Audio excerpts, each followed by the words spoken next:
Tagen von Deutschland nach Miami in einem zweimotorigen kleinen Flugzeug über den Atlantik, durch die Arktis und das mitten im Winter.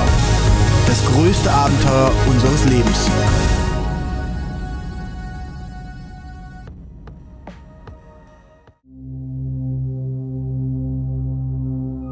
Kurz nach dem Start in Richtung Goose Bay wird es für uns nochmal richtig gefährlich.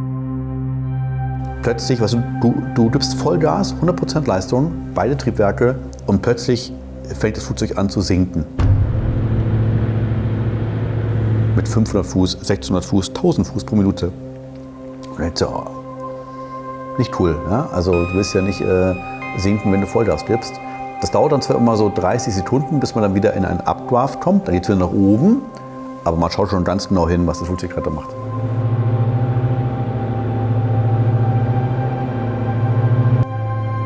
Ja, wir hatten ganz spannende Departure hier aus Iqaluit, weil wir Moderate Turbulence hatten. Und die Steigleistung des Flugzeugs hat zwischendurch nur gereicht, um die Höhe zu halten, weil wir Downdraft hatten, so bei 4.500 bis 5.000 Fuß. Konnten wir nicht weiter steigen, mussten volle Power geben im Motor, um geradeaus weiter zu fliegen. Und danach sind wir dann in den Updraft gekommen. Das kann man sich wie so eine Windwelle vorstellen. Und dann ist die Steigrate mit 2000 Fuß nach oben geschossen. Und jetzt sind wir über den Wolken. Die Turbulenz ist vorbei. Und jetzt freuen wir uns auf einen ganz entspannten Flug nach Goose Bay. Entwarnung. Dafür werden wir mit einem einzigartigen Naturspektakel belohnt. Aurora Borealis. Ja, wir haben hier gerade ein schönes Naturphänomen noch aus dem Flieger. Und zwar Nordlichter über den Wolken auf der linken Seite. Ja, es hat schon so ein bisschen was Magisches. Ich habe noch nie Nordlichter gesehen vorher. Und sie jetzt gleich aus dem Flieger bei einem Nachtflug zu sehen, ist natürlich was ganz Besonderes.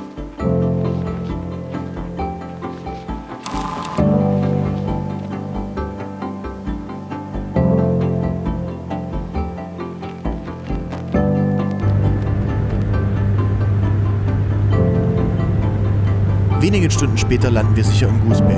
Im Flieger war es richtig kalt, wir hatten sogar unsere Skiklamotten an, also freuten wir uns alle auf ein warmes, gemütliches Bett.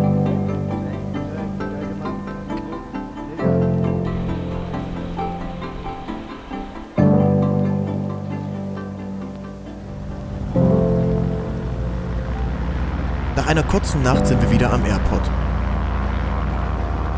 Unsere Überlebensanzüge hatten wir in Wick geliehen und konnten sie hier am Airport zurückgeben. Ab jetzt kein weiterer Überflug über große Gewässer. Bei bestem Wetter rollen wir Richtung Startbahn.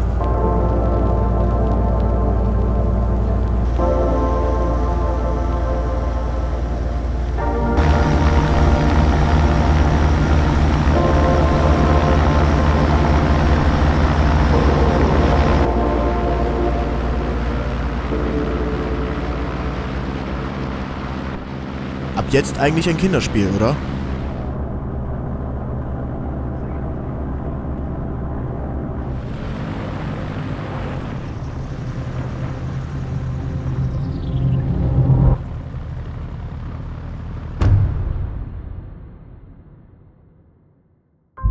Im Rahmen des ECU-Sicherheitschecks wird geprüft, ob auch alle Systeme funktionieren.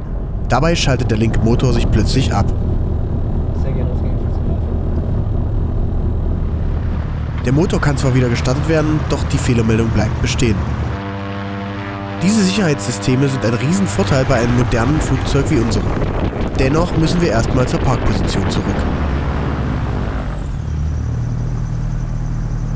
Also, wir waren schon vorne an der Startbahn gerade, aber dann haben wir bei den finalen Startvorbereitungen gemerkt, dass der linke Motor hat ein Softwareproblem und ist aufgegangen.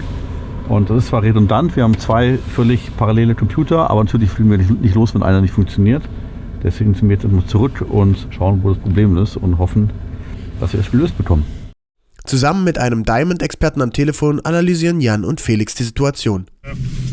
Ja. Ich persönlich würde, wenn du mich so fahren würdest, da jetzt auch keinen großen Fehlerlesen drum machen. Dazu tauchen diese ECU-Failure zu häufig auf. Und vor allen Dingen, was du mir gerade erzählt hast, minus 24 Grad. Ja. Versuch mal dein Auto bei minus 24 Grad zu lassen. Es gab in der Situation allerdings von vornherein eine sehr gute Begründung, warum die Motoren durchaus ihre Schwierigkeiten haben könnten mit der Situation, und das war die Kälte. Das Handbuch des Flugzeuges erlaubt das bis minus 30 Grad, gibt aber unter minus 20 Grad keinerlei sonderlich guten Informationen mehr an, wie man damit umzugehen hat. In Goose Bay wird mich das nicht jetzt weiter stören, um es ganz ehrlich zu sein. Ihr habt zwei funktionierende Motoren, ihr habt zwei funktionierende ECUs, lasst die Dinger ordentlich warm laufen, was sehr wichtig ist. Dann war wahrscheinlich das Kerosin so tief gekühlt, dass es den Sensor ein bisschen kaputt gemacht hat. Also haben wir dann gesagt, okay, ist safe, wir können fliegen, und sind dann losgeflogen.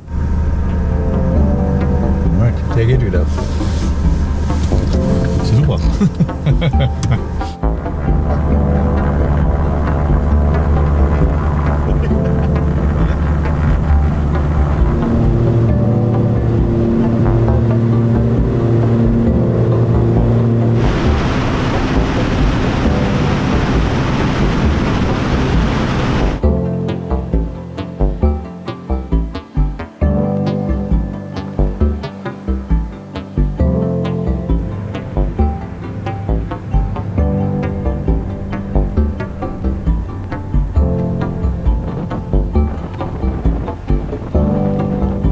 In Quebec schreiten Felix und Jan direkt zur Tat.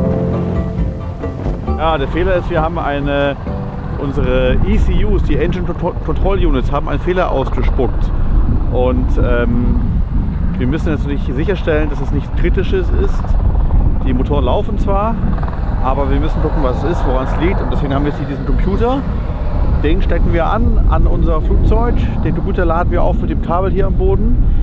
Und dann lesen wir mal alles aus der Software raus und gucken, wo der Fehler liegt, und müssen es auch vielleicht mal zum Hersteller schicken. Schauen wir mal, hoffen wir, dass alles passt. Die Fehlermeldung wurde behoben. Die Motoren laufen wieder wie ein Uhrwerk. Kein Grund zur Sorge. Nicht nur deswegen sind wir aufgeregt und besonders erfreut. Auf uns wartet ein besonderer Trip im kanadischen Hinterland. Hallo liebe Freunde, guten Morgen aus Quebec.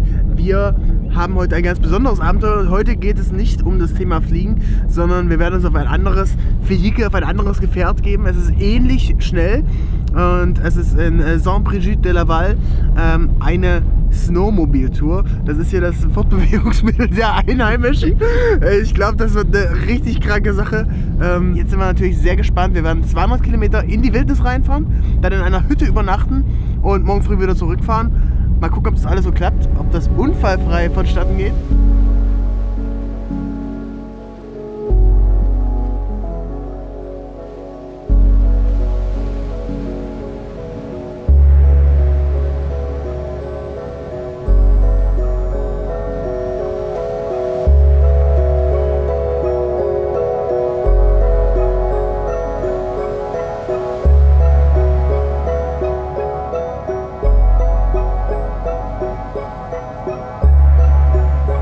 Als Travel-Influencer waren wir zwar schon an vielen Orten, aber das steht jetzt definitiv auf unserer Bucketlist. Mega cool.